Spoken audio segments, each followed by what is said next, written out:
നമസ്കാരം, JB ജംഗ്ഷനിലേക്ക് സ്വാഗതം. ഒരു സിനിമയാണ് JB ജംഗ്ഷന്റെ ഇന്നത്തെ ഇതിവൃത്തം.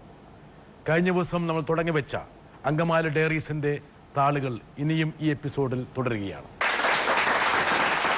നിരൂപക വ്യാഖ്യാനങ്ങൾ അങ്ങനെയാണ് പലപ്പോഴും. നമ്മൾ മനസ്സാവാച കർമ്മണ ചിന്തിക്കാത്ത ചില കാര്യങ്ങൾ ഇങ്ങനെ പറയുമ്പോഴാണ് നമ്മൾ അതിലേക്ക് നോക്കിയിട്ട് എങ്ങനെ ഉണ്ടായിരുന്നു. ഞാൻ ഇത്രേ പറഞ്ഞോളൂ. ആക്ച്വലി അങ്കമാലി ഡയറീസ് ഇത്രയും ഡീറ്റെയിൽ ആയിട്ട് ഞാൻ പോലും നോക്കി കണ്ടിട്ടില്ല. അപ്പൊ താങ്കളുടെ വീട്ടിലെ എല്ലാവരും അന്വേഷിച്ചതായിട്ട് പറയൂ. അവിടെയാണ് കലക്കിയത്. എല്ലാവർക്കും അന്വേഷണം പറഞ്ഞു, നല്ല നമസ്കാരം പറഞ്ഞിട്ടാണ് അപ്പൊ അത് നമ്മുടെ ഒരു മാന്യത. തൃശ്ശൂരുകാരനാണേ. നമ്മുടെ ഫിലിം ഹിറ്റായതിൽ വളരെ സന്തോഷമുണ്ട്. കേരളം ഒന്നാകെ നമ്മുടെ ഫിലിം ഏറ്റെടുത്തിരിക്കുകയാണ്. ലിജോനോട് എനിക്ക് as a person and as a film maker he is very inspiring. ലിജോനോട് ചോദിക്കാനുള്ള ഒരു സീൻ കൺസീവ് ചെയ്യുമ്പോൾ ഈ ഒരു എൻസെമ്പിൾ പോലെ ഇങ്ങനെ എൻസെമ്പിളായിട്ടാണോ ഒരു അതിൻ്റെ സൗണ്ടും എഡിറ്റിംഗ് പാറ്റേണും സ്കോറും എല്ലാം ചിന്തിക്കുക എന്ന് എനിക്കൊന്ന് അറിഞ്ഞാൽ കൊള്ളാമെന്നുണ്ട്. സെയിം ആസ് ദാറ്റ് ലിജോൻ്റെ സിനിമകളിൽ എപ്പോഴും ഒരു പള്ളി പെരുന്നാൾ അതിൻ്റെ ഒരു ലൈറ്റിംഗ് പാറ്റേണൊക്കെ ലിജോന് ഭയങ്കര ഒരു ഇൻഫ്ലുവൻസ് ചെയ്തിട്ടുള്ള ഫാക്ടറാണ്. അത് ലിജോന് എവിടെ നിന്നാണ് കിട്ടിയത്? ലിജോ കണ്ടിട്ടുള്ള സിനിമകളിൽ നിന്ന് ഇൻസ്പയർഡ് ആണോ, അല്ലെങ്കിൽ വായിച്ച പുസ്തകങ്ങളാണോ, അല്ലെങ്കിൽ സ്വന്തം ലൈഫിൻ്റെ ഒരു ബാക്ക് ഡ്രോപ്പ് ആണോ? ഇത്രയും കാര്യങ്ങൾ എനിക്ക് അറിഞ്ഞാൽ കൊള്ളാമെന്നുണ്ട് ലിജോ. രണ്ടാമത് ചോദിച്ച കാര്യത്തിനുള്ള ആൻസർ ആദ്യം പറയാം. ചാലക്കുടി ആ പ്രദേശങ്ങൾ പെരുന്നാളുകളും ഉത്സവങ്ങളും ഒഴിഞ്ഞിട്ട് സമയമില്ല. അപ്പോൾ കൊട്ടും പാട്ടും ബാൻഡ് മേളവും ഒരു എപ്പോഴും ഒരു ബാക്ക്ഗ്രൗണ്ട് മ്യൂസിക് തന്നെയായിരുന്നു എൻ്റെ മ്യൂസിക് എപ്പോഴും ലൈഫിലുണ്ട്. അതെ. രണ്ടാമതായിട്ട് ഇപ്പോൾ ഈ ഒരു സീൻ കൺസീവ് ചെയ്യുമ്പോൾ അതിൻ്റെ സൗണ്ടും മ്യൂസിക്കും ചേർന്നാണോ കൺസീവ് ചെയ്യുന്നതെന്നുള്ളൊരു സാധനം, അതങ്ങനെ തന്നെയാണ് എൻ്റെ മനസ്സിൽ ഉണ്ടാവാറ്. അപ്പോൾ അത് ഞാൻ മാർക്ക് ചെയ്തും വെക്കാറുണ്ട്. ആക്ച്വലി സീൻ വായിക്കുമ്പോൾ ഇങ്ങനെ ഒരു പെർട്ടിക്കുലർ സൗണ്ട് വേണം ഇവിടെ, അല്ലെങ്കിൽ അവിടെ വേണ്ട ഒരു മ്യൂസിക്കിനെ കുറിച്ച് ഞാൻ പ്രശാന്തിൻ്റെ അടുത്ത് അവിടെ അങ്ങനെ അങ്ങനെ സൗണ്ട് വേണം. അപ്പൊ പ്രശാന്ത് അത് മ്യൂസിക് ആക്കി മാറ്റിക്കോളും. ലിജോ പാട്ട് പാടുവോ? പാട്ടൊക്കെ പാടുമ്പോൾ വലിയ ബുദ്ധിമുട്ടായിരിക്കും. ഒരു 6-7 മണി കഴിഞ്ഞിട്ട് പാടും ലിജോ. അത് വേണമെങ്കിൽ ആലോചിക്കാം. എല്ലാവരും പാടും. 7 മണി കഴിയണം. ഞാനൊന്നും ചോദിച്ചില്ല, പറഞ്ഞിട്ടുമില്ല. ഞങ്ങളൊന്നും കേട്ടിട്ടു. എല്ലാ സിനിമയിലും ലിജോയുടെ പിന്നെ സിനിമകളിലും ആ സംഗീതത്തിന്റെ ഒരു സംഭവമുണ്ട്. മാത്രമല്ല അതിന്റെ കയറ്റി ഇറക്കല് ഒക്കെ അതിന്റെ വേരിയേഷനൊക്കെ ഒരു പക്ഷേ ആ ഒരു സീൻ നമ്മുടെ മനസ്സിലേക്ക് കറക്റ്റായിട്ട് അരിച്ചിറങ്ങണമെന്നുള്ളത് കൊണ്ടായിരിക്കാം ലിജോ അതിനൊരു കുറച്ചൊരു പെർഫെക്ഷൻ കൊടുക്കുന്നു. അല്ല, മ്യൂസിക് എന്ന് പറയുന്നത് ഞാൻ ഒരു സിനിമയുടെ മേക്കിംഗ് പ്രോസസ്സിൽ ഏറ്റവും എൻജോയ് ചെയ്യുന്ന ഏരിയ അതിൻ്റെ മ്യൂസിക് ക്രിയേറ്റ് ആവുന്ന ഏരിയയാണ്. അത് ബാക്ക്ഗ്രൗണ്ട് സ്കോർ ആയിക്കോട്ടെ, സോങ്സ് ആയിക്കോട്ടെ. അപ്പോൾ അതിനുവേണ്ടി ഞങ്ങൾ ഒരുപാട് സമയം എടുക്കാറുണ്ട്. അത് വളരെ റിലാക്സ്ഡ് ആയിട്ട് ചെയ്യുന്നൊരു പ്രോസസ്സാണ്. അത് ആവർത്തിച്ച് ഒരുപക്ഷെ നമുക്ക് തൃപ്തിയാവുന്നത് വരെ ഓരോ പീസും വർക്ക് ചെയ്യാറുണ്ട്. അങ്കമാലി ഡയറക്ഷനെ സംബന്ധിച്ച് ആക്ച്വലി മ്യൂസിക് വളരെ കുറവാണ് സിനിമയ്ക്കകത്ത്. വളരെ ചെറിയ ബിറ്റ്സ് ആൻഡ് പീസസ് ഉള്ളൂ. വളരെ കുറവ് സ്ഥലങ്ങളിൽ ചില സ്ഥലത്ത് നിശബ്ദത മാത്രമേ ഉള്ളൂ. ഒരുപക്ഷെ വളരെ ദൈവികമായ ഒരു കാര്യമായതുകൊണ്ടായിരിക്കും എനിക്ക് അതിൻ്റെ കൂടെ ഇരിക്കാൻ വളരെ ഇഷ്ടമാണ്. പ്രശാന്ത് ചെയ്യുമ്പോൾ വരട്ടെ, ഒരാളും കൂടി വരാനുണ്ട്. എനിക്ക് ലിജോയോട് ചോദിക്കാനുള്ള ഒരു ചോദ്യം, സിനിമ സാഹിത്യം പോലെ ഒരു സർഗാത്മക പ്രവൃത്തിയായിട്ട് കാണാനായിട്ട്, അല്ലെങ്കിൽ അങ്ങനെ കൊണ്ടുവരാൻ, ഒരു സർഗാത്മക ഒരു കലാരൂപമായിട്ട് സിനിമയെ ആവിഷ്കരിക്കാനായിട്ട് ലിജോയ്ക്ക് സാധിക്കുമോ? അല്ലെങ്കിൽ അങ്ങനെ ഒരു വിശ്വാസം ലിജോയ്ക്കുണ്ടോ? അതല്ലെങ്കിൽ നമ്മുടെ പഴയകാല സംവിധായകരെ പോലെ KG ജോർജിനെയും ഭരതനെയൊക്കെ പോലെ ഒരു കാൽ കലയിലും മറ്റേക്കാൽ കച്ചവടത്തിലും ഉറപ്പിച്ചു നിന്ന് ഭേദപ്പെട്ട സിനിമകൾ ചെയ്യുകയാണോ ലിജോയുടെ ലക്ഷ്യം? ഒരു ബിസിനസ് എന്നുള്ളൊരു കാര്യം മനസ്സിൽ വെച്ചിട്ട് ഒരു സിനിമ ക്രിയേറ്റ് ചെയ്യാൻ നോക്കിയിട്ടുണ്ടെങ്കിൽ അത് ഡെഫിനറ്റ്ലി വർക്കാവില്ല. എന്നെ സംബന്ധിച്ച് അത് പരാജയമായിരിക്കും. അത് ഞാൻ എൻ്റെ ബിസിനസ് സൈഡ് കാൽക്കുലേറ്റഡ് ആയിട്ട് അത് മൂവ് ചെയ്താൽ അതിൻ്റെ ക്രിയേറ്റീവ് സൈഡ് വീക്കായി പോകും എപ്പോഴും. അപ്പോൾ ഞാൻ ശ്രമിക്കാറുള്ളത് ആ ബിസിനസ് സൈഡ് കംപ്ലീറ്റ്ലി ഞാൻ ഇഗ്നോർ ചെയ്യും. അത് നോക്കേണ്ട ആളുകൾ അത് നോക്കുകയും ഞാൻ അതിൻ്റെ ക്രിയേറ്റീവ് ഏരിയ മാത്രം ഫോക്കസ് ചെയ്യാനാണ് ഞാൻ ശ്രമിക്കാറ്. അതിനർത്ഥം അതായത് ക്രിയേറ്റീവ്ലി മാത്രം വർക്കാവുന്ന സിനിമകൾ മാത്രം ക്രിയേറ്റ് ചെയ്യാമെന്നുള്ളതല്ല. അതായത് രണ്ട് തരക്കാർക്കും ഒരുപോലെ ബാലൻസ്ഡ് ആയിട്ടുള്ള ഒരു ബാലൻസിങ് ആക്ട് അതിനകത്ത് നടക്കണം. സിനിമ ഒരു ആൾക്കാരെ കൈയടിപ്പിക്കാനുള്ളൊരു സിനിമ മാത്രമേ മാറരുത്. പ്ലസ് എന്നാൽ അതിന് ഒരു കച്ചവട താല്പര്യം മാത്രമുള്ള സിനിമകളുമായി മാറരുത്. ഇതിൻ്റെ ഒരു ബാലൻസിങ് ആക്ട് ട്രൈ ചെയ്തിട്ടുള്ള ആളുകളാണ് ഞാൻ ഇഷ്ടപ്പെടുന്ന എല്ലാ ഫിലിം മേക്കേഴ്സും. എല്ലാ ജനങ്ങൾക്കും ആസ്വദിക്കാൻ കഴിയണം. എന്നാൽ നമ്മുടെ നാട്ടിൽ പണ്ട് വിസിലടിക്കുന്ന സിനിമകളെ പോലെ ആകാനും പാടില്ല. മാത്രമല്ല, എനിക്ക് ക്യാമറ എടുത്തു വെച്ച് ബക്കറ്റിൽ വെള്ളം നിറയുന്നത് മുഴുവൻ കണ്ടിരിക്കുന്ന തരത്തിലുള്ള സിനിമകൾ എടുക്കാനും താല്പര്യമില്ല. കാരണം അതും ആളുകൾ നിർബന്ധിച്ച് അവരെ കാണിക്കണമെന്ന് ഞാൻ ആഗ്രഹിക്കുന്നില്ല. ഒരു വിജയബാബു ഒരു പഴയകാല സംവിധായകനെ എടുത്തു വെച്ചിട്ട് ലിജോയുടെ ഒരു പ്രോട്ടോടൈപ്പ്, ലിജോ ഒരു പക്ഷേ ഇദ്ദേഹത്തിൻ്റെ മാതൃകയാണ് പിന്തുടരുന്നതെന്ന് പറഞ്ഞാൽ ആരുടെയൊക്കെ മുഖങ്ങളായിരിക്കും വിജയബാബുവിൻ്റെ മനസ്സിൽ വരുന്നത്? എനിക്ക് നേരത്തെ PF സാർ പറഞ്ഞ പോലെ പത്മരാജൻ സാറിന്റെയും ഭരതൻ സാറിന്റെ ഒരു രണ്ടും മിക്സ് ചെയ്ത് ജോർജ് സാറിന്റെ വരുന്നുണ്ടോ? കുറച്ചല്ല, ഹ്യൂമറിന്റെ ഇത് വരുമ്പോഴത്തേക്ക് ആക്ഷേപഹാസ്യത്തില് അത് ലിജോനെ ഏത് പുലിയുടെ കൂട്ടത്തിലായിട്ടുണ്ടത്? എല്ലാത്തിന്റെയും കൂടെ ഒരു മിക്സ്. എന്നെ എവിടെ വേണമെങ്കിലും ഇട്ടോ, ഞാൻ സർവേ ചെയ്തോളാം. അവര് സർവേ ചെയ്തുള്ള പ്രശ്നം അതാണ്. ലിജോ വിജയ്, നമുക്ക് അങ്കമാലി ഡയറീസ് പൂർണ്ണമാകണമെങ്കിൽ അതിലെ കഥാപാത്രങ്ങളെ കൂടി ഇങ്ങോട്ട് ആനയിക്കേണ്ടതുകൊണ്ട് അവരെ നമുക്ക് സ്വാഗതം ചെയ്യാം. നിങ്ങളുടെ മുതലാളിമാരോടായിട്ടാണ് നമ്മൾ സംസാരിച്ചുകൊണ്ടിരുന്നത് കേട്ടാ. രേഷ്മ അല്ലേ? കഥാപാത്രത്തിന്റെ പേര് ലിച്ചി. ശ്രദ്ധേയമായി തോന്നിയാ? ആദ്യത്തെ കൈവെക്കലായിരുന്നാ? ആണോ? എങ്ങനെ കണ്ടെടുത്തു ഇവര്? ഞങ്ങളവിടെ വഴിയിലൊരു ഹോർഡിങ് വെക്കണ്ടായിരുന്നു, അതുമേന്ന് കണ്ടെടുത്താണ് സത്യത്തില്. ചാലക്കുടിയിൽ നിന്ന് വരുമ്പോ രാജഗിരി ഹോസ്പിറ്റലിൽ ഒരു ഹോർഡിങ്ങിൽ രേഷ്മ ചിരിച്ചോണ്ടിരിക്കുന്നുണ്ട്. ഹോസ്പിറ്റലിൽ രേഷ്മ അവിടെയാണ് വർക്ക് ചെയ്യുന്നത്. അപ്പൊ അത് അയച്ചു തന്നു. അപ്പൊ അത് പോയി തപ്പി. അപ്പൊ അതിന്റെ ഏജൻസിയെ വിളിച്ചു. ഈ ഹോർഡിങ് ഇത് മോഡലാണെന്ന് വിചാരിച്ചിട്ടാണ് വിളിച്ചത്.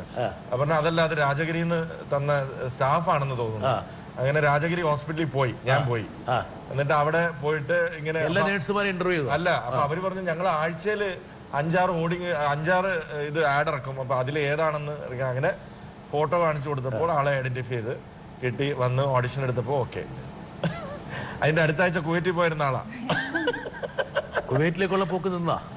പക്ഷെ സിനിമയിൽ എവിടെയൊക്കെ വിട്ടല്ലോ.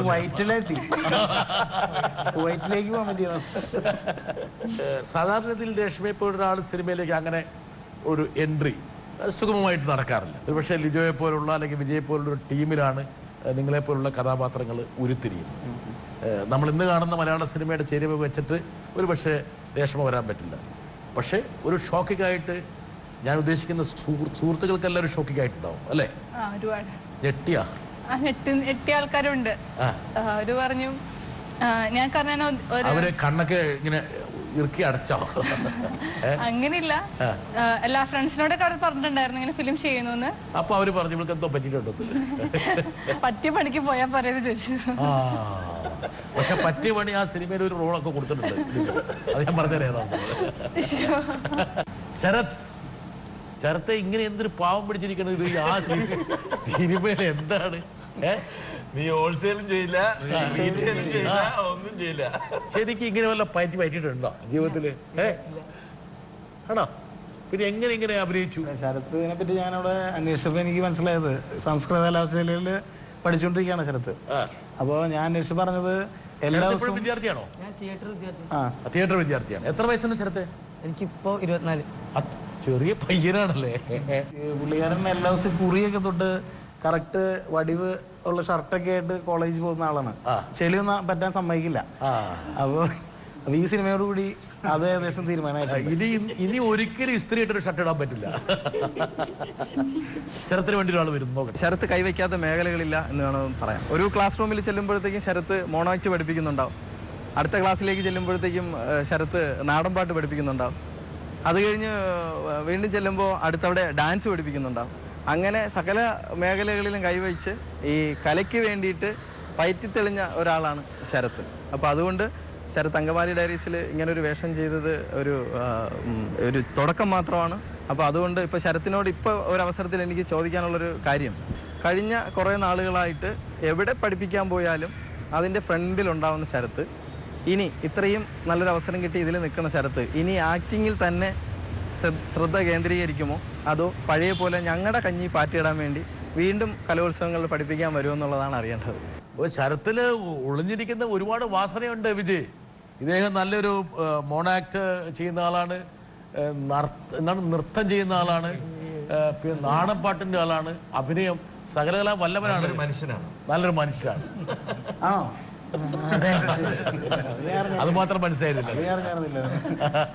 ശരത്ത് എന്ത് തോന്നുന്നു ഇപ്പൊ പുതിയ ഒരു എന്താ പറയണ്ടേ,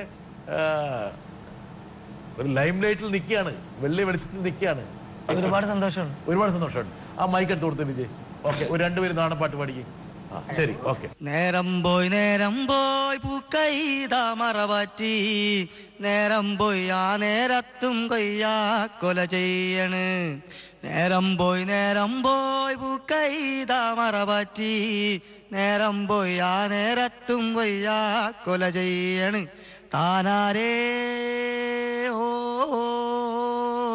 താനേ താനാരേ തകതാനേ താനാരേ താനാരേ ഓ താനേ താനാരേ തകതാനേ താനാരേ തകതക തക തക തക തക തക തക തക തക തക തക താനാരേ തകതക തക തക തക തക തക തക തക തക തക തക താനാരേ. എവിടുന്നാണ് പിന്നെ ലിജോ ഇദ്ദേഹത്തിന്റെ ശരീരത്തിലേക്ക് ഇലക്ട്രിസിറ്റി ഒക്കെ പാസ് ചെയ്ത് ഒരു 11 kV ലൈനിൽ നിന്ന് പ്ലഗ് ചെയ്ത് കൊടുത്താൽ മാത്രമേ പറ്റുള്ളൂ?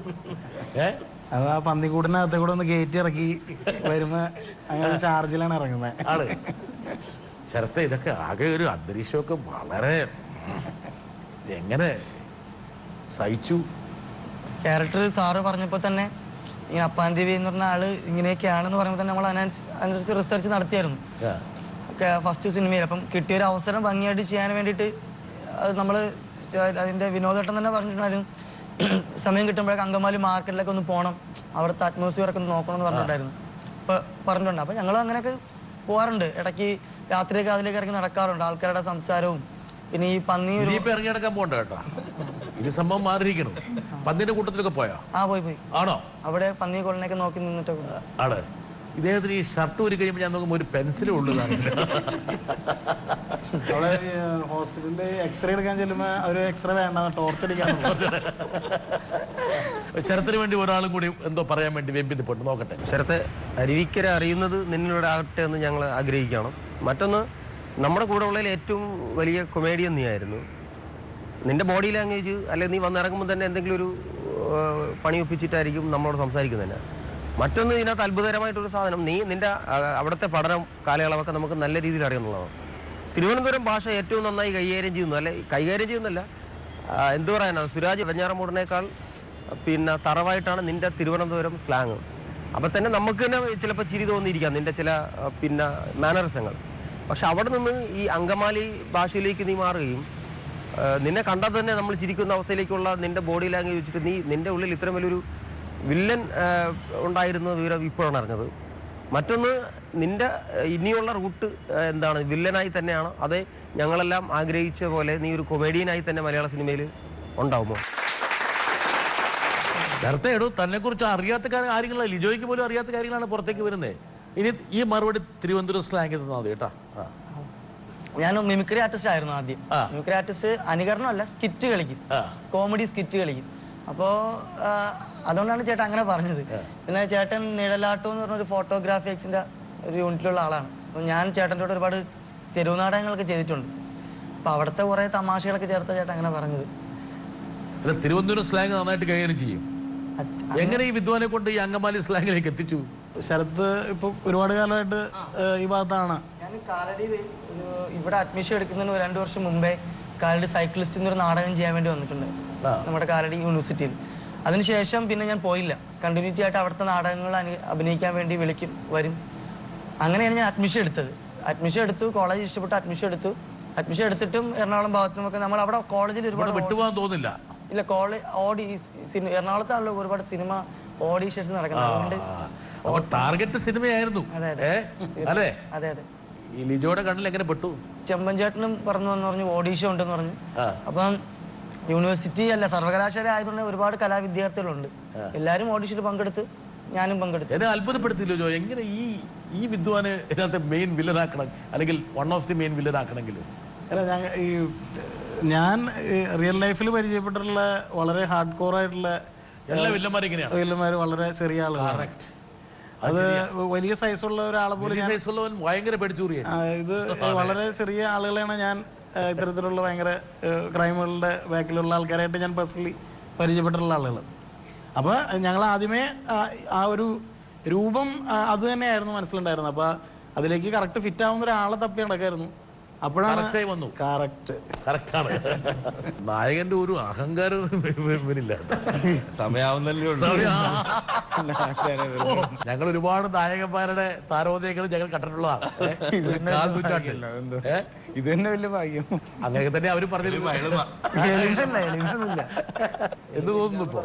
ഞാൻ ശരിക്കും ഇങ്ങനെയൊക്കെ നടക്കുമെന്ന് വിചാരിച്ചതല്ല. ഞാൻ സിംഗപ്പൂർക്ക് പോകാൻ നിൽക്കായിരുന്നു. നീ സിംഗപ്പൂർ, ഒരാൾ കുവൈറ്റിൽ പോകാൻ നിൽക്കുന്നു. എത്ര ആൾക്കാരുടെ ജീവിത സൗഭാഗ്യങ്ങളാണ് ഈ ലിജോ താർത്തി കളഞ്ഞിരിക്കുന്നത്. ഒരു കുവൈറ്റ് ഞാൻ വിസയൊക്കെ എടുത്തതാ. വിസയൊക്കെ എടുത്ത് ഒരു 4 ദിവസം കൂടി കഴിഞ്ഞ് ഞാൻ പോയേനെ. 4 ദിവസം കഴിഞ്ഞിരുന്നെങ്കിൽ മലയാള സിനിമയ്ക്ക് വലിയൊരു കറണ്ട് നഷ്ടം. ഒന്നുമില്ല. അല്ല കുഴപ്പമില്ല, ഇത് നീ പോക്ക് വേണ്ടെന്ന് വെച്ചോ? വേണ്ടെന്ന് വെച്ചു. അത് വേണ്ടിയിരുന്നില്ല അല്ലേ? അപ്പം ആഗ്രഹങ്ങളുണ്ട് ഇനി മലയാള സിനിമയിൽ? ഉണ്ട്. നേരത്തെ ഉണ്ടായിരുന്നു. ഞാൻ മഹാരാഷ്ട്രയില് ഡിഗ്രി ചെയ്തത്. അപ്പൊ അവിടെ തുടങ്ങി ചെറുതായിട്ടൊക്കെ ഷോർട്ട് ഫിലിംസിലൊക്കെ അഭിനയിക്കാറുണ്ട്. അങ്ങനെ പിന്നെ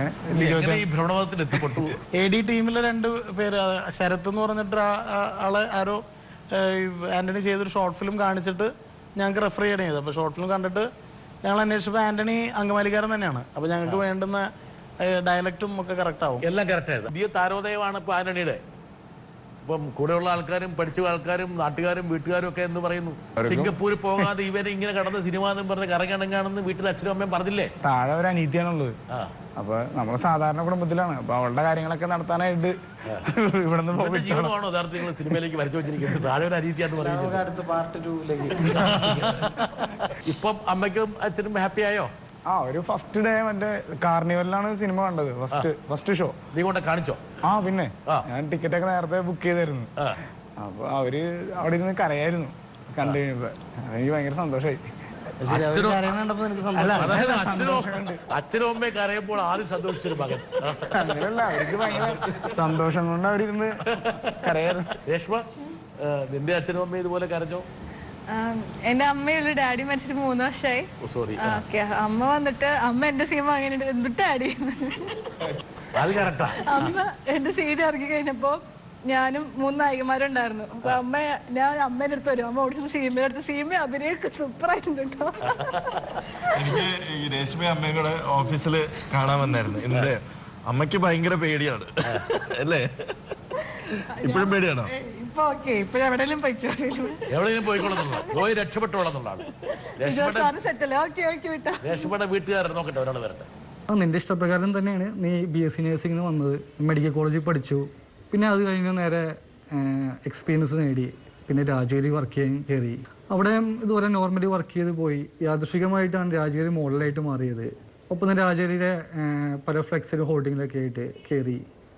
അപ്പോഴും ഈ ഫിലിം ഓഫേഴ്സൊന്നും ഒട്ടും നീ വിചാരിച്ചിട്ടുണ്ടാവില്ലെന്ന് എനിക്കറിയാം. എന്നാലും അത് യാദൃശികമായിട്ട് വന്നു. ആക്ച്വലി അന്ന നീ ഇപ്പോൾ സെലിബ്രിറ്റി ആയി. നീ JB ജംഗ്ഷനിൽ വളരെ മഹാപ്രതിഭകളിരുന്ന സീറ്റിലാണ് ഇപ്പോൾ ഇരിക്കുന്നത്. ഇപ്പം നിനക്ക് ആക്ച്വലി എന്ത് തോന്നുന്നു? സ്വന്തം സഹോദരനല്ലേ? ഓൻ ഭയങ്കര ഫിലോസഫറാണ്. ഞാൻ ആദ്യമായിട്ട് ചേട്ടൻ ഇങ്ങനെയൊക്കെ പറഞ്ഞ കേൾക്കണേ. സത്യം പറഞ്ഞ് ഇവിടെ ഇരിക്കുമ്പോഴാണ് പലരും അവരുടെ അച്ഛനും അമ്മയൊക്കെ ഇങ്ങനെയൊക്കെ പറയുന്നത് കേൾക്കുന്നത്. ആദ്യം ഞാനെന്റെ ഫ്രണ്ട്സിനോട് പറഞ്ഞു JB ജംഗ്ഷനിലെ സാറിന്റെ കൂടെയാണെന്ന്. ദൈവമേ, നിന്റെ കാര്യം തീർന്നു. അത് വിജയബാബു നമുക്കൊരു വെച്ചാണ്. അത് നേരത്തെ പറഞ്ഞു കൊടുത്തു. ലിജോ, നമ്മളെന്ത് സാധു എന്നുള്ള കാര്യം ലിജോയ്ക്കല്ലേ അറിയാമല്ലോ. പറഞ്ഞു. അപ്പൊ എനിക്ക് ഭയങ്കര ടെൻഷനായി. അപ്പൊ ഇല്ല, നീ ടെൻഷൻ അടിക്കണ്ട, നീ വീഡിയോസ് ഒക്കെ എടുത്ത് യൂട്യൂബിൽ കണ്ടു വെക്ക് സാറ്. അതിലൂടെ അപ്പൊ എന്നോട് പറഞ്ഞു അധികം സംസാരിക്കരുത് എന്ന് ചോദിക്കുമ്പോ പയ്യനെ പറഞ്ഞു. പക്ഷെ എന്നോട് ലിജോ പറഞ്ഞത് വെച്ചാല് ആ അഭിനയ മുഹൂർത്തങ്ങളിലൂടെ കടന്നു പോയിട്ടുള്ള ഒരാളെ തന്നെ അത് കാസ്റ്റ് ചെയ്യണം തീരുമാനിച്ചിട്ടാണ് രേഷ്മയെ കണ്ടുപിടിച്ചതെന്നുള്ളത്. ഫിലിമില് ചിലതൊക്കെ എന്നെ കുറെ കാര്യങ്ങൾ സാമ്യമുണ്ട്. ഈവൻ ഫിലിമില് ഞാനൊരു നഴ്സിംഗ് HOD ആയിട്ടാണ് വരുന്നത്. ഞാൻ നേഴ്സാണ്. പിന്നെ കുടുംബം നോക്കണം. ലിച്ചി ആണെങ്കിൽ അതെ, സ്വന്തം കുടുംബം നോക്കി വീട് പണിയണം. കല്യാണം പോലും വേണ്ടെന്ന് വെച്ച് ഫാമിലിക്ക് വേണ്ടി കുറച്ചും കൂടെ സപ്പോർട്ട് ചെയ്യണം. അപ്പൊ ഞാനും അങ്ങനെയാണ്. കല്യാണം വരെ ഹോൾഡ് ചെയ്ത് ഫാമിലി നോക്കണം, കുടുംബം രക്ഷപ്പെടുത്തണം, പുറത്തു പോകണം, പൈസ ഈവൻ അബ്രോഡ് പോകണം, പൈസ ഉണ്ടാക്കണം, ഫാമിലി സെറ്റിൽ ചെയ്യണം, അങ്ങനത്തെ ഒക്കെ മൈൻഡാണ് ഞാൻ. അതാ ഞാൻ പറഞ്ഞത്, ലളിതമായിട്ട് കണ്ടപ്പോ ഞാൻ പറഞ്ഞ തന്നെ കേട്ടോ. ലിജോ പറഞ്ഞ തന്നെയാണല്ലേ ശരി. ലിജോ ഇത് തന്നെയാ പറഞ്ഞത്. പിന്നെ ഉള്ളത് ബാക്കി 1-2 സാധനം കൂടെ അവശേഷിക്കുന്നുണ്ട്.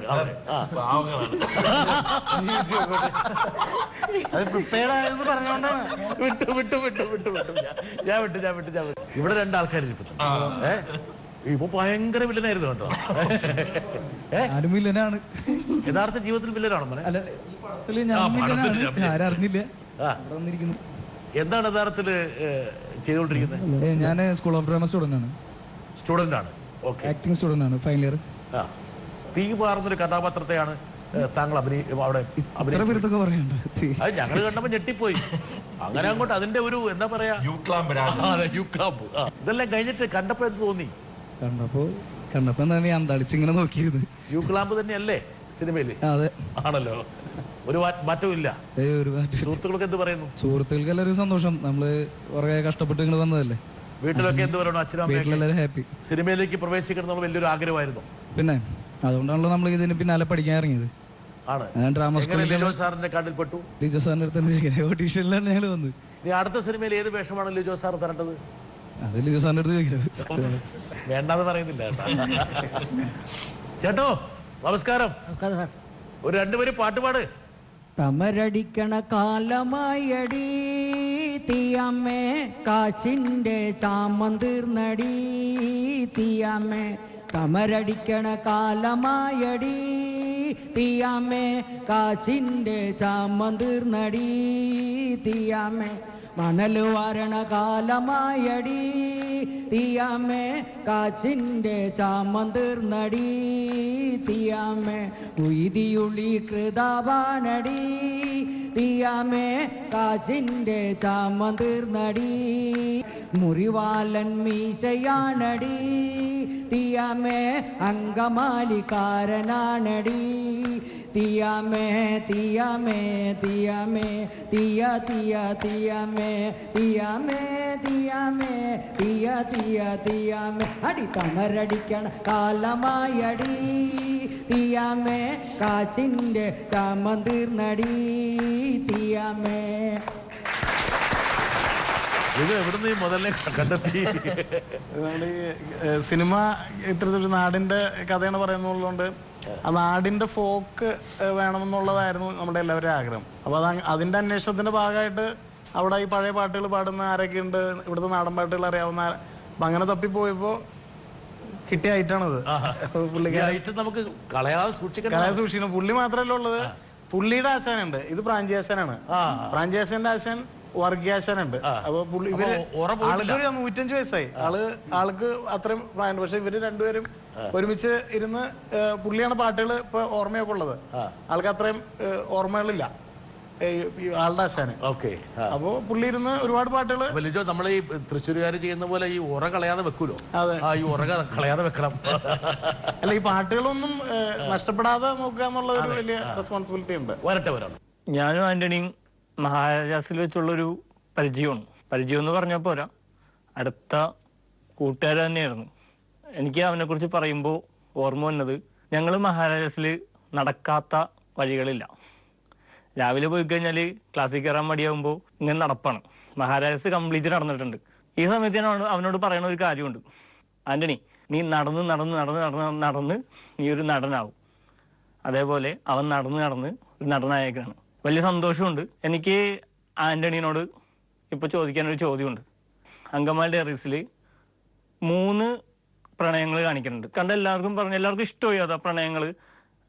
ആന്റണിയുടെ കണ്ണിൽ പ്രണയമുണ്ട്, ചിരിയിൽ പ്രണയമുണ്ട്, ബോഡി ലാംഗ്വേജിൽ വരെ പ്രണയമുണ്ട്. ഒരു പുതുമുഖ നായകന് ഇത്ര തന്മയത്വത്തോടു കൂടി ആ പ്രണയരംഗങ്ങൾ അവതരിപ്പിക്കണമെങ്കിൽ അതിൽ കുറച്ച് ജീവിതാനുഭവങ്ങൾ ഉണ്ടാവണം. അപ്പോൾ ആൻ്റപ്പൻ്റെ ജീവിതത്തിൽ ഈ പ്രണയരംഗങ്ങൾ ചെയ്യാനായിട്ട് സ്വാധീനിച്ചിട്ടുള്ള പ്രണയങ്ങൾ ഏതൊക്കെയാണ്?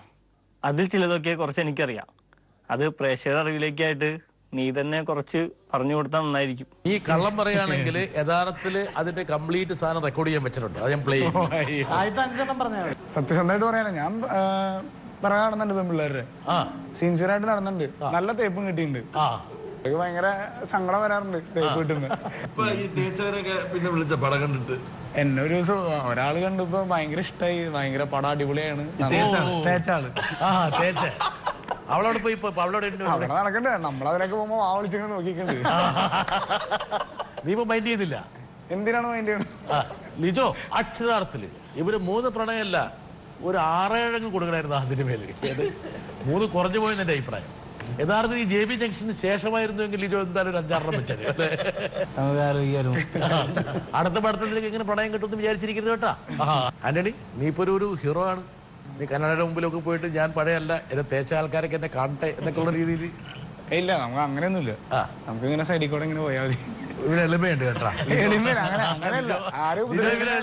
അത് ഇടയ്ക്കിടയ്ക്ക് ഓരോ സ്പൂൺ താഴത്തേക്ക് ആരെ ഉപദ്രവിക്കാതെ സൈഡിൽ കൂടെ പോയാൽ മതി. അച്ഛനും അമ്മയും കരഞ്ഞു. ഒരുപക്ഷെ ആന്റണി വീടൊക്കെ നോക്കുമെന്നൊക്കെ വിചാരിച്ചിരുന്ന് നോക്കാത്തതിലുള്ള ചില വിഷമങ്ങളൊക്കെ ഇടയ്ക്ക് ഉണ്ടായിരുന്നു. എനിക്കറിയാം. നീ വേണ്ട രീതിയിൽ വീട്ടുകാരെ ശ്രദ്ധിച്ചില്ല എന്നുള്ള കാര്യമുണ്ട്. നീ എങ്ങനെയെങ്കിലും പുറത്തു പോയി 2 ഉറുപ്പ്യ ഉണ്ടാക്കിയിട്ട് കുടുംബത്തെ രക്ഷപ്പെടുത്തുന്നുണ്ടായിരുന്നു. നിന്നെ ആശ്രയിച്ചാണ് ആ കുടുംബം മുഴുവൻ നിൽക്കുന്നത്. അപ്പോൾ ആ ഒരുപാട് കാലഘട്ടത്തിൽ നിന്നെക്കുറിച്ച് അവർക്ക് പരാതികൾ മാത്രമേ ഉണ്ടായിരുന്നുള്ളൂ. നീ ഇങ്ങനെ രക്ഷപ്പെടുമെന്ന് അവർ വിചാരിച്ചില്ല.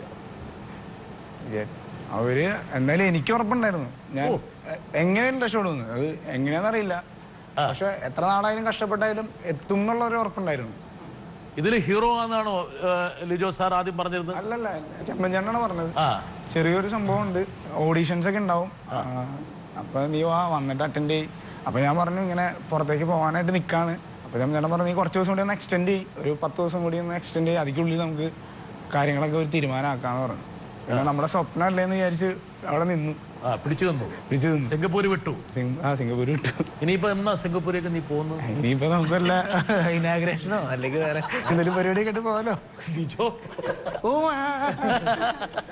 പുതിയ സിനിമ എല്ലാം വന്ന പോലെ നിനക്ക് ആരെങ്കിലും വിളിച്ചോ? തന്നെ കുറെ ആൾക്കാരെ വിളിച്ചിട്ടുണ്ട്. ഇപ്പൊ പ്രൊമോഷന്റെ കുറച്ച് പരിപാടി ചെയ്യുന്നുണ്ട്. നീ ഫോൺ ഒരിക്കലും സ്വിച്ച് ഓഫ് ചെയ്ത് വെക്കരുത് കേട്ടാ. ഇല്ല, എന്റെ ഫോൺ ഇടയ്ക്ക് അടിച്ചു പോകാനാണ് ഈ ഡയറക്ടർമാർ വിളിക്കുന്നത് പറയാൻ പറ്റില്ല. വിജയബാബു ഒക്കെ പലപ്പോഴും രാത്രിയുടെ അന്ത്യയാമങ്ങളിലാണ് വിളിക്കുക. മൂപ്പർക്ക് ഐഡിയാസ് ഒക്കെ കിട്ടുന്നത് എപ്പോഴാന്നറിയാം, വളരെ വൈകിയ കിട്ടുക. പെമ്പിള്ളേരെല്ലാം തന്നെ വിളിച്ചു തുടങ്ങിയ പെമ്പിള്ളേര് എത്ര പെമ്പിള്ളേരെ വിളിച്ചു തന്നെ ഇപ്പം? ചിലര് മെസ്സേജ് അയക്കുന്നുണ്ട്.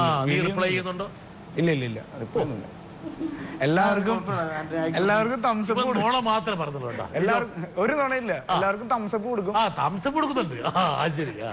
ഇല്ല, അധികം ചാറ്റ് ചെയ്യാനാണെങ്കിൽ ഗോഡ് ബ്ലസ് ബൈ എന്ന് പറഞ്ഞിട്ട് അത്രേ ഉള്ളൂ. സ്പിരിച്വൽ ഇവാഞ്ചലിസ്റ്റിക് ലൈനാണ്. ഇവൻ പഠിച്ച കളറാണ് ലിജോ. എന്താ കാരണം അറിയോ? ഇവരെല്ലാവർക്കും തംസപ്പ് കൊടുക്കുന്നുണ്ട്, ഒരാളെയും വിടാൻ ഉദ്ദേശിക്കുന്നില്ല. വരട്ടെ നിന്റെ കടത്തിലൊക്കെ മനസ്സിലാകുന്നുണ്ട്. ആക്ച്വലി എനിക്കിപ്പോൾ ഈ സിനിമ എന്ന് പറഞ്ഞിട്ട് എനിക്ക് ആരെ വേണമെങ്കിലും ധൈര്യമായിട്ട് കാണിക്കാം. ഞാൻ അങ്കമാലി ഡയറീസിൽ അഭിനയിച്ചു. എൻ്റെ ഫസ്റ്റ് മൂവി എന്ന് പറയുന്നത് അങ്കമാലി ഡയറീസ് ആണ്. ഞാൻ ഭയങ്കര പ്രൗഡാണ് ആ കാര്യത്തിൽ. പിന്നെ എനിക്ക് അങ്കമാലി ഡയറീസിൽ ഇഷ്ടം സിനിമ ഇത്ര നല്ലൊരു മേക്കിംഗ് ആയതിന് പുറമെ ലിജോ ജോസ് പെല്ലിശ്ശേരി എന്നൊരു ഒരു ഗ്രേറ്റ് ഡയറക്ടറിൻ്റെ കൂടെ എനിക്ക് വർക്ക് ചെയ്യാൻ പറ്റി. ആൻഡ് ആ പ്രൊഡക്ഷൻ ആയാലും വിജയബാബു സർ, പിന്നെ ചെമ്പൻ ചേട്ടൻ്റെ സ്ക്രിപ്റ്റ്, പിന്നെ കുറേ സൂപ്പർബായിട്ടുള്ള ന്യൂ കമ്മേഴ്സ്, ഇവരുടെയൊക്കെ അഭിനയിക്കാൻ പറ്റി. ഈ അവസരത്തിൽ എനിക്ക് ചോദിക്കാൻ ഉള്ള ക്വസ്റ്റ്യൻ അപ്പാനി രവിയോടാണ്, എൻ്റെ സ്വന്തം ശരത്തിനോട്. ആക്ച്വലി നിനക്ക് കിട്ടിയിരിക്കുന്ന ഈ ഒരു ക്യാരക്ടർ എന്ന് പറയുമ്പോൾ ഇതിൽ കൂടുതൽ ഒരു വലിയ ഇൻട്രൊഡക്ഷൻ മലയാളത്തിൽ ഒരു പുതുമുഖത്തിന് കിട്ടാൻ എന്ന് പറയുന്നത് ഭയങ്കര ഒരു ഭാഗ്യമാണ് ശരത്തിന് ഉണ്ടായിട്ടുള്ളത്. സോ ശരത്തിന് ഇപ്പൊ ടെൻഷൻ ഉണ്ടോ, അതോ ഇനി അടുത്തൊരു സ്റ്റെപ്പിനെ കുറിച്ച് ഭയങ്കര ഒരു പ്രഷറും ആ ഒരു പ്ലാനിങ്ങിലൊക്കെ നടക്കുവാണോ ഇപ്പോ? ശരത്തെ, ഒരു പുതിയ താരോ എന്ന് പറഞ്ഞാൽ പുതിയ വില്ലോദയം വന്നിരിക്കുകയാണ് മലയാള സിനിമയിൽ. എനിക്ക് ടെൻഷൻ ഉണ്ട്, കാരണം ഞാൻ പിന്നീടത്തിന് മുമ്പ് സംസാരിച്ചിട്ടുണ്ട് ഈ ഇതിന്റെ ഷൂട്ടിന് മുമ്പായിട്ട് തന്നെ. കാരണം അങ്കമാലി ഡയറീസിൽ അപ്പാനി രവി എന്ന ക്യാരക്ടറിന് ആപ്റ്റായിട്ടുള്ള ബോഡി ലാംഗ്വേജ് ആണെന്ന് സാറ് പറഞ്ഞില്ലേ. അപ്പൊ ഇനിയുള്ള സിനിമകളിൽ എനിക്ക് സിനിമയിൽ അഭിനയിക്കണം തന്നെയാണ് എൻ്റെ ആഗ്രഹം, എൻ്റെ സ്വപ്നവും. ഇനിയുള്ള സിനിമകളിൽ എൻ്റെ ഈ ബോഡി ലാംഗ്വേജും എൻ്റെ ഈ ശബ്ദവും ഉള്ള ക്യാരക്ടറിൽ ഉണ്ടെങ്കിൽ എനിക്ക് അഭിനയിക്കാൻ പറ്റുള്ളൂ. എല്ലാ ഡയറക്ടേഴ്സും എല്ലാ സ്ക്രിപ്റ്റ് റൈറ്റേഴ്സും ഇതേ രീതിക്ക് സ്ക്രിപ്റ്റ് എഴുതണമെന്നില്ലല്ലോ. അപ്പാൻ ദേവി എന്ന കഥാപാത്രം ചെമ്പൻചേട്ടൻ എഴുതിയത് കൊണ്ടാണ് എനിക്ക് കിട്ടിയത്. ഇനി ഇതുപോലത്തെ ബോഡി ലാംഗ്വേജ് ക്യാരക്ടേഴ്സ് ചിലപ്പോൾ സൃഷ്ടിക്കപ്പെട്ടില്ല എന്ന് വരും. അതിന്റെ ഈ ശരീരത്തിന് ഇത്ര എനർജി ഉണ്ടെന്ന് എങ്ങനെ കണ്ടുപിടിച്ചു? അല്ല, ഞങ്ങൾ ഈ ഓഡിഷൻ ടൈപ്സ് കണ്ടു കഴിഞ്ഞപ്പോൾ ഞങ്ങൾ ഉദ്ദേശിക്കുന്ന തരത്തിലുള്ള രൂപമുള്ളൊരു ആളെ നോക്കുകയായിരുന്നു. അപ്പോൾ ഡ്രാമയുടെ ഒരു ബിറ്റാണ് പെർഫോം ചെയ്തത് ശരത്. അപ്പൊ അതും കുറച്ച് ലൗഡ് ആയിട്ടുള്ള ഒരു പെർഫോമൻസ് നോക്കട്ടെ എന്തായിരുന്നു. എന്റെ കൈ കണ്ട ഇരുമ്പിന്റെ കരുത്താണിതിന്. പണ്ട് ഞാനൊരു അലസനായിരുന്നു. ഒരു ദിവസം ഉറക്കത്തീന്ന് എണീറ്റപ്പോ എന്റെ കൈ മരവിച്ചിരിക്കണ്.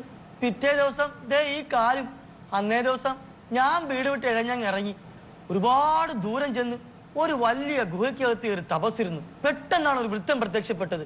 അയാൾ പറയുക, മലമുകളിലെ ഉറവുകളിൽ നിന്നും അത്ഭുതകരമായ ഒരു ജലം ലഭിക്കും. അത് വാങ്ങി തൈലമായി പുരട്ടിയാൽ നിനക്ക് നിന്റെ പുരുഷത്വം തിരിച്ചു കിട്ടുമെന്ന്. ഇത് കുറച്ച് കോമഡിയാണ് ചെയ്തത്.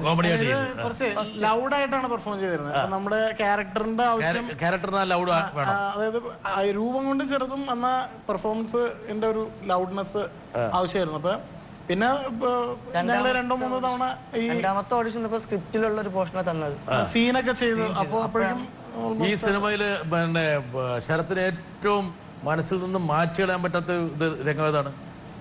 ഡയലോഗ് ഏതാണ്? ഒരു ഭാര്യ വഴക്ക് പറയുന്നൊരു ഷർട്ട് ഇടാതെ കൊച്ചിനെയൊക്കെ കൊടുത്ത് അല്ലേ വഴക്ക് പറയുന്ന സീൻ. അത് ഒറിജിനലായിരുന്നു. തിരുവനന്തപുരത്ത് ഞങ്ങളെ വീട്ടിലൊക്കെ സംഭവിക്കാറുണ്ട്. എന്റെ വീട്ടിൽ തന്നെ സംഭവിക്കാറുണ്ട്. അപ്പം നമ്മൾ അയൽപക്കത്തൊക്കെ വഴക്ക് നടക്കാൻ നേരത്ത് പോയി നോക്കി നിൽക്കാറുണ്ട്. അങ്ങനെ അവിടെയൊക്കെയുള്ള ആൾക്കാർ ഇതുപോലെയാണ് പെരുമാറുന്നത്. അതാണ് കുറച്ച് മനസ്സിൽ കിടപ്പുണ്ടായിരുന്നു.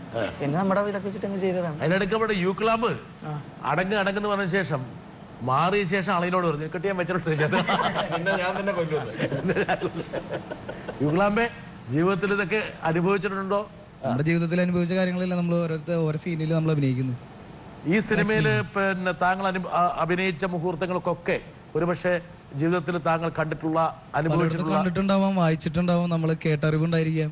അങ്ങനെയല്ല ഒരു ആക്ടർ ഒരു സബ്ജക്ട് അല്ലെങ്കിൽ ഒരു പോർഷൻ കിട്ടി കഴിഞ്ഞാൽ നമ്മൾ ചെയ്യാം. നാടകക്കാരനാണ് മൂപ്പറ്. അതെ. ഈ നാടകം സിനിമയായിട്ട് ജെല്ല് ചെയ്യുമ്പോൾ ചിലപ്പോൾ ഒന്ന് ജെർക്ക് ചെയ്യും. അതായത് നാടകത്തിന്റെ രീതിയോ അതിന്റെ അവതരണ ശൈലിയോ അല്ല ഒരുപക്ഷെ സിനിമയിൽ വേണ്ടത്. സിനിമാ അഭിനയത്തിൽ അത് വല്ല തടസ്സമായി വന്നോ അതെയോ അത് സഹായകരമായിരുന്നു? ഇല്ല, ഒരു തടസ്സം ഉണ്ടായിരുന്നില്ല. സാറ് പറയുന്ന പോലെ ചെയ്തിട്ടുണ്ട്. സ്മൂത്ത് ആയിട്ട് പോയി. രാജൻ നല്ല സപ്പോർട്ടായിരുന്നു. ആണോ? രാജന് ഒരു റൂമിലാണ് താമസിക്കുന്നത് ഷൂട്ട് സമയത്ത്. അപ്പൊ ഞങ്ങള് തലേ ദിവസത്തെ ഷൂട്ട് കഴിഞ്ഞിട്ട് റൂമിൽ വരും. റൂമിൽ വന്നിട്ട് സംസാരിക്കും. എടാ നാളത്തേക്ക് എന്താ സംഭവങ്ങൾ, എങ്ങനെ ചെയ്യണം എന്നൊക്കെ സംസാരിക്കും. ഞങ്ങൾ ഓൾറെഡി ഞങ്ങൾ എൻ്റെ നാടകമൊക്കെ അവൻ സ്കൂൾ ഓഫ് ഡ്രാമയിലും ഞാൻ കാലടിയിലും തിയേറ്ററാണ് പഠിക്കണം. അപ്പൊ എന്നിട്ട് ലൊക്കേഷനിൽ നിന്നും വെച്ച് അധികം ഞാനും രാജനും സംസാരിക്കാറില്ല. അപ്പാനി ദേവിയും യുക്ലാമ്പ് രാജൻ വെച്ചാൽ നല്ല ആത്മാർത്ഥ ബന്ധമുള്ള ആൾക്കാരാണ്. പക്ഷെ റൂം അത് അവനും അറിയാം, രാജനും അറിയാം. ലൊക്കേഷനിൽ വെച്ചിട്ടാണെങ്കിലും റൂമിൽ നിന്ന് വെച്ച് അധികം ഞങ്ങൾ സംസാരിക്കാറില്ല, ഇന്ററാക്ട് ചെയ്യാറില്ല. പക്ഷെ അതെനിക്ക് ഇങ്ങനെ അവസരത്തിൽ പറയേണ്ടതായിരുന്നു. ക്യാമറയുടെ മുന്നിൽ വരുമ്പോൾ അവൻ വന്നിരിക്കുന്ന സമയത്ത് നമുക്കൊരു പ്രത്യേക പവറാണ്. ഒരു 10 ഇരട്ടി പവർ എനിക്ക് കയറാറുണ്ട്. സത്യമാണ്. ഇങ്ങനെ അവസരത്തിൽ എനിക്ക് പറയണം. അതിന് പ്രധാനപ്പെട്ട സീനാണ് മാർക്കറ്റിലെ സീനൊക്കെ. ഭയങ്കര ടയർഡായിരിക്കും നിൽക്കുന്ന വെയിലത്ത്. പക്ഷെ ഇവനായിരിക്കും വണ്ടി ഓടിക്കും. രാജൻ വണ്ടി ഓടിക്കാൻ വേണ്ടി നിൽക്കുമ്പോൾ നമുക്ക് വണ്ടി ഓടിക്കാൻ അത്ര പശല്ല. അത് സത്യം. അങ്ങനെ നിൽക്കുന്ന സമയത്ത് ഭയങ്കര സപ്പോർട്ടായിരുന്നു. അവന്റെ ഒരു പ്രസൻസ് എനിക്ക് എപ്പോഴും ഭയങ്കര സഹായമായിട്ടുണ്ട്. ശരത്തിന്റെ ഒരു സാന്നിധ്യം രാജന് എനർജി ഉണ്ടായിരിക്കുകയാണ്. രാജനില്ലെങ്കിൽ പിന്നെ രവിയില്ല. ഇവർക്ക് രണ്ടുപേരും കൂടി ഈ പണിയങ്ങ് തുടർന്നാലോ? വരട്ടെ. ഇങ്ങനെ ഞങ്ങളുടെയൊക്കെ ഒരു എൻ്റെ സിസ്റ്ററാണ്, എൻ്റെ ചേച്ചിയാണ് ആള്. ഇപ്പോൾ എന്താ പറയുക, ഇതിനെ കുറിച്ച് ഞാൻ ചെറുപ്പം മുതലേ ഞങ്ങളൊക്കെ ഒന്നിച്ച് കളിച്ച് വളർന്നേക്കെന്താ. ഇപ്പം എനിക്ക് എന്തൊരു പ്രശ്നം ഉണ്ടെങ്കിലും എനിക്ക് ഇങ്ങനെ അടുത്താണ് ആദ്യം പറയുന്നത്, അവളുടെ അടുത്തായിരിക്കും. പറഞ്ഞു കഴിഞ്ഞാൽ ഒരു റിലാക്സേഷനാണ്. അതിനുള്ള എന്തെങ്കിലും ഒരു സൊല്യൂഷൻ അവളുടെ കയ്യിൽ ഉണ്ടാവും എപ്പോഴും. പിന്നെ കിങ്ങിണി എന്ന് പറഞ്ഞാൽ ഞങ്ങൾക്ക് ആർക്ക് എന്ത് പ്രശ്നം ഉണ്ടെങ്കിലും ഒരു കൊമേഡിയൻ ക്യാരക്ടറാണ്. എപ്പോഴും ചിരിപ്പിച്ചുകൊണ്ടിരിക്കുന്നൊരു ചെയ്ത്. ഇപ്പം പറയുകയാണെങ്കിൽ തന്നെ ഞങ്ങളൊരു വാർഷികത്തിനൊരു അടിപൊളി ഒരു സ്കിറ്റ് ഞങ്ങൾ ചെയ്തായിരുന്നു. അതിൻ്റെ കഥ കിങ്ങിണി എന്നെ വിശദീകരിച്ച് തരും ചോദിക്കുകയാണെങ്കിൽ. ശരിക്കും ഒരു സീരിയസ് ബൈബിളിനെ ബേസ് ചെയ്തൊരു സ്കിറ്റായിരുന്നു. പക്ഷെ കഴിഞ്ഞ കഴിഞ്ഞപ്പോൾ അതൊരു കോമഡി സ്കിറ്റായി മാറി. അതിൻ്റെ വിശേഷങ്ങളൊക്കെ ഒന്ന് കിങ് ഓഡിയൻസിന് വേണ്ടി ഒന്ന് ഷെയർ ചെയ്താൽ നന്നായിരിക്കും. ബൈബിള് വേഷം കെട്ടിയത് അവസരം വന്നപ്പോൾ നല്ല കോമഡി ആയിപ്പോയി. രേഷ്മ അപ്പം അഭിനയത്തിൽ ഒരു കൈ വെച്ചിട്ടുണ്ടല്ലേ? അത് ഞങ്ങള് ഒരു ഡാൻസ് പ്ലാൻ ചെയ്തായിരുന്നു. അപ്പൊ എന്നോട് തലേദിവസം അതല്ല ഡാൻസ് വേറെ. അപ്പൊ എന്നോട് യൂണിറ്റിലെ പരിപാടിയാണ്. അപ്പൊ യൂണിറ്റിലെ ആൾക്കാർ പറഞ്ഞു പരിപാടി കുറച്ചുകൂടെ കൂട്ടണം. അപ്പൊ അതിനു വേണ്ടി നമുക്കൊരു സ്കിറ്റും കൂടെ ചെയ്യാം. നിനക്കുള്ള കോസ്റ്റ്യൂംസ് ഒക്കെ വാങ്ങി വെച്ചിട്ടുണ്ട്, നീ വന്ന് ഇട്ട് അഭിനയിച്ചാൽ മതി എന്ന് പറഞ്ഞു. അപ്പൊ എന്നോട് യേശുക്രിസ്താന്ന് പറഞ്ഞു. അത്രേ എനിക്കറിയുള്ളൂ. സംഭവം പാട്ട് എന്താ സ്കിറ്റ് അതൊന്നും അറിയത്തില്ലായിരുന്നു. അപ്പൊ പാട്ട് നട്ടുച്ച് മറ്റേ സമരക്കാരുടെ വെള്ളം ചോദിക്കുന്ന സ്ക്രിപ്റ്റാണ്. നട്ടുച്ച നീരത്ത് കിണറിന്റെ തീരത്ത് വെള്ളത്തിനായി ഞാൻ കാത്തിരിപ്പു. പാട്ട കിണറിന് തീരമൊക്കെ ഉണ്ടോ?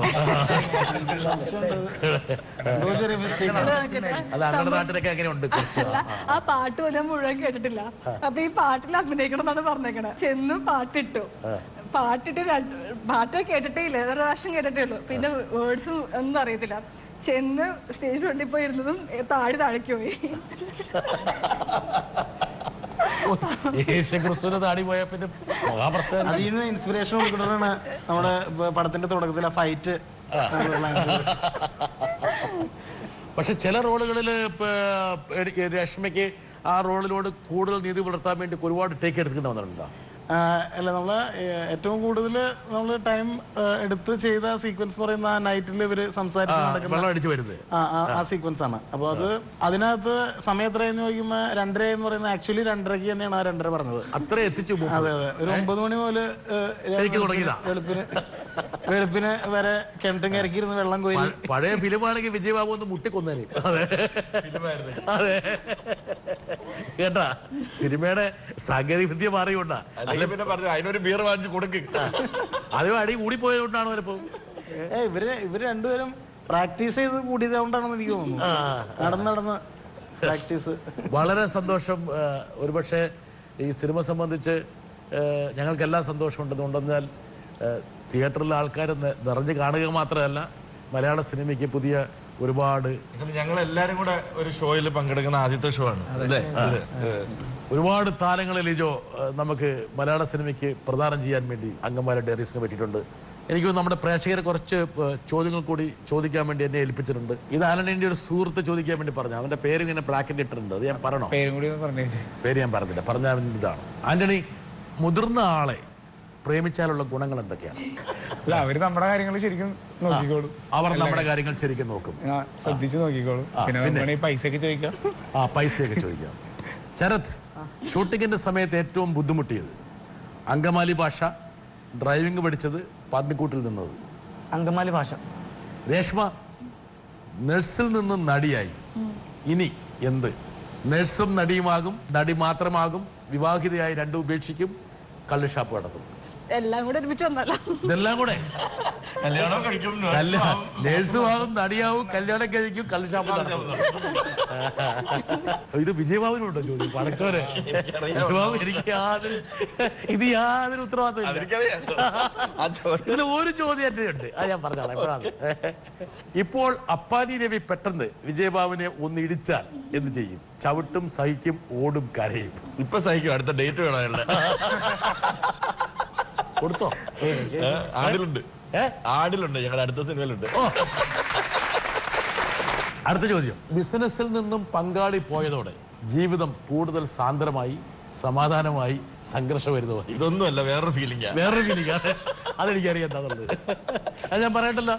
വേണ്ട. ഓക്കെ. വിജയ്ക്കൊപ്പം സിനിമയിൽ വന്നുപോയ കഥാപാത്രങ്ങളിൽ ഏത് കഥാപാത്രമാണ് യഥാർത്ഥ കാമുകി ആകണമെന്ന് വിജയ് ആഗ്രഹിക്കുന്നത്?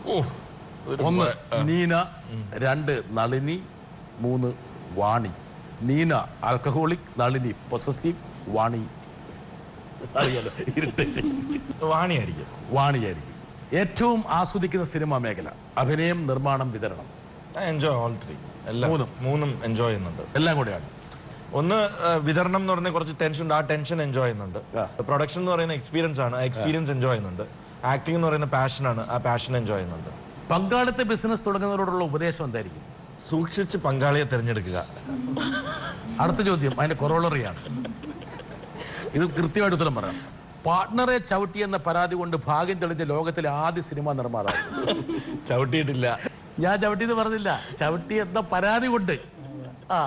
ലിജോ കറക്റ്റാണോ ചോദ്യം? ലിജോ ഇതാ ലിജോയ്ക്കുണ്ട്. അങ്കമാലി എന്ന സ്ഥലത്ത് ലിജോയെ ഏറ്റവും കൂടുതൽ ആകർഷിച്ചത്? ഭക്ഷണം, കള്ളുകുടി, പള്ളി? ഭക്ഷണവും കള്ളുകൂടി ആയിരിക്കുള്ളൂ. ലിജോ ചെയ്ത സിനിമകളിൽ പ്രതികാരം ഒരു പ്രധാന ബിംബമാണ്. ലിജോയ്ക്ക് പ്രതികാരം തോന്നിയത് എന്തിനോടാണ്, ആരോടാണ്? അത് സിനിമയിലെ എനിക്ക് കൂടുതൽ ഇഷ്ടമുള്ള സിനിമകൾ ത്രില്ലർ സ്വഭാവമുള്ള സിനിമകളാണ്. അതുകൊണ്ടായിരിക്കും അങ്ങനെ ഒരു എലമെന്റ് വന്നിട്ടുള്ളത്. ഇപ്പോൾ കാണുമ്പോൾ ചെയ്ത 5 സിനിമകളിൽ ലിജോയ്ക്ക് ഏറെ ബോറടിക്കുന്ന സിനിമ ഏതാണ്? എനിക്ക് തോന്നുന്നു ഇപ്പോൾ നിലവിൽ ഈ സിനിമ കഴിഞ്ഞിരിക്കുമ്പോൾ 4 കഴിഞ്ഞ 4 സിനിമകൾ ഞാൻ കാണുമ്പോൾ അതിനകത്ത് മിസ്റ്റേക്സ് മാത്രമേ ഞാൻ കാണുന്നത്. അപ്പോൾ എനിക്കത് വീണ്ടും വീണ്ടും കണ്ടുകൊണ്ടിരിക്കുന്നത് ബോറടിയാണ്. ഈ സിനിമയിൽ പിന്നെ ആന്റണി അവസാനം പോകുന്നത് ദുബായിക്കല്ലേ? ദുബായിൽ നിന്ന് അതിനകത്തും പറയുന്നില്ല. പോയി 2.5 വർഷം ശേഷം എവിടെയാണെന്ന് നമ്മൾ പറയുന്നില്ല. പക്ഷെ നമ്മൾ ആക്ച്വലി കാണിക്കുന്നത് വേറെ ആണ് കാണിക്കുന്നത്. പക്ഷെ അതില് വോയിസ് ഓവറിൽ നമ്മൾ പ്രസന്റ് ചെയ്തിട്ടുള്ളതും അങ്ങനെയാണ്. 2.5 മണിക്കൂർ എന്ന് നമ്മൾ പറഞ്ഞിട്ടുള്ളതാണ്. പക്ഷെ ഞങ്ങളെപ്പോലുള്ള പ്രേക്ഷകർക്ക് എപ്പോഴും ദുബായ് എന്നുള്ളൊരു സംഭവം അത് ഈ രേഷ്മയുടെ വർത്തമാനത്തിലുണ്ട് ദുബായിലാണല്ലോ ഞങ്ങൾ ചർച്ച ചെയ്തതാണ്. പക്ഷെ രേഷ്മ പോയി കഴിഞ്ഞ 2 വർഷം അത് കൺവേ ചെയ്തൊരു സംശയിക്കണം. നമ്മളത് ക്ലാരിഫൈ ചെയ്തതാണ്. അത് ഞാൻ പറയുന്നത്, ഞാൻ സജസ്റ്റ് ചെയ്തതിന്റെ ക്ലാരിഫൈ ആയിട്ട് ഒരു 2-3 തവണ അവർ വീണ്ടും വീണ്ടും കണ്ടോട്ടെ. സുഹൃത്തിന്റെ സിനിമയിലേക്ക് ഒരാളെ സജസ്റ്റ് ചെയ്യാം. 3 പേര് ചാൻസ് ചോദിക്കുന്നു. ആരെ റെക്കമെൻഡ് ചെയ്യും? പെപ്പെ, ലിച്ചി, അപ്പാനി രവി. എനിക്ക് അങ്ങനെ ഒരു ചോയ്സ് ഇല്ല. കാരണം 3 പേരുടെയും പെർഫോമൻസ് എൻജോയ് ചെയ്തിട്ടുള്ളതാണ്. അല്ല, എനിക്ക് അങ്ങനെ ചോയ്സ് പറയാൻ മടിയൊന്നുമില്ല. പക്ഷെ അങ്ങനെ മടിക്കേണ്ട ഒരാളല്ലോ. ഓക്കെ, സിനിമ പരാജയപ്പെട്ടാൽ എന്ത് ചെയ്യും? കുറെ നാൾ നിരാശപ്പെടും, കള്ളു കുടിച്ച് വിഷമം തീർക്കും. അത് പരാജയപ്പെട്ടാലും പരാജയപ്പെട്ടില്ലെങ്കിലും സോറി, അടുത്ത സിനിമയ്ക്കുള്ള പണി തുടങ്ങും. അച്ഛൻ കാണണമെന്ന് ഏറ്റവും അധികം ആഗ്രഹിക്കുന്ന ഒരു ചിത്രം ഏതായിരിക്കും? ആമേനായിരിക്കും. Last question. ഇത് എൻ്റെ ഭാര്യ തൃശ്ശൂരുകാരിയാണ്. ഞാൻ അവൾക്കൊരു അന്ത്യശാസനം കൊടുത്തിട്ടുണ്ട്. ഇനിയെങ്കിൽ നീ കൂർക്കക്കിഴങ്ങാണ്ടി വീട്ടിൽ കയറ്റിയാലേ ഡൈവോഴ്സ് ചെയ്യും. ആ പശ്ചാത്തലത്തിലുള്ള ചോദ്യമാണ്. പന്നിയിറച്ചിയിൽ ഏതിട്ട് വെക്കുന്നതാണ് ഏറ്റവും കൂടുതൽ ഇഷ്ടം? കൂർക്ക, ഏത്തക്കായ, ഉരുളക്കിഴങ്ങ്? എനിക്ക് സത്യത്തിൽ കൂട്ടിട്ട് വയ്ക്കുന്നത് ഇഷ്ടമല്ല. ഈ പ്ലെയിൻ റോസ്റ്റ് ആണ് ഇഷ്ടം. ആണോ? തൃശ്ശൂരുകാരൻ തന്നെയാണ്. സംഭവം ശരിയാണ്. പക്ഷെ വീട്ടില് എല്ലാവർക്കും ഇഷ്ടം കൂർക്കിട്ട് വയ്ക്കുന്നതാണ്. ലിജോ, വളരെ സന്തോഷം. വിജയബാബു, വളരെ സന്തോഷം. രേഷ്മ, ശരത്, ആന്റണി, രാജൻ, നമ്മുടെ ആശാൻ, ഇവരെല്ലാവരും നമുക്ക് വേണ്ടപ്പെട്ട ആൾക്കാരാണ്. കുറേയും കൂടി സംസാരിക്കാനുണ്ട്. പക്ഷേ നമ്മുടെ പരിപാടിയുടെ സമയപരിധി കൊണ്ട് മാത്രം, അതല്ലെങ്കിൽ ഒരു പക്ഷേ ഇനിയും വേണമെങ്കിൽ 1-2 എപ്പിസോഡ് എടുക്കാം. വലിയ സന്തോഷമുണ്ട്. വലിയ ഉയരങ്ങളിലേക്ക് നിങ്ങൾ പോകട്ടെ, ഈ സിനിമയും പോകട്ടെ. ഇനി ഒരുപാട് അവസരങ്ങൾ ഈ പുതുതലമുറ, പുതുമുഖങ്ങളെ കാത്തിരിക്കട്ടെ. ലിജോയ്ക്കും വിജയബാബുവിനും ഇനി മൈൽസ് മുമ്പോട്ട് പോകാൻ കഴിയട്ടെ. ഒരുപാട് വിജയങ്ങൾ സൂപ്പർ സ്റ്റാർ ആയിട്ട് ഇവിടെ വരുമ്പോൾ ആരാണ് ആ പ്രൊഡ്യൂസർ? വിജയബാബു ആയിരുന്നു.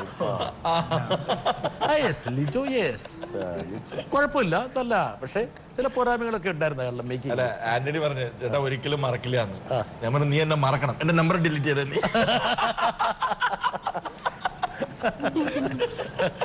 Thank you very much.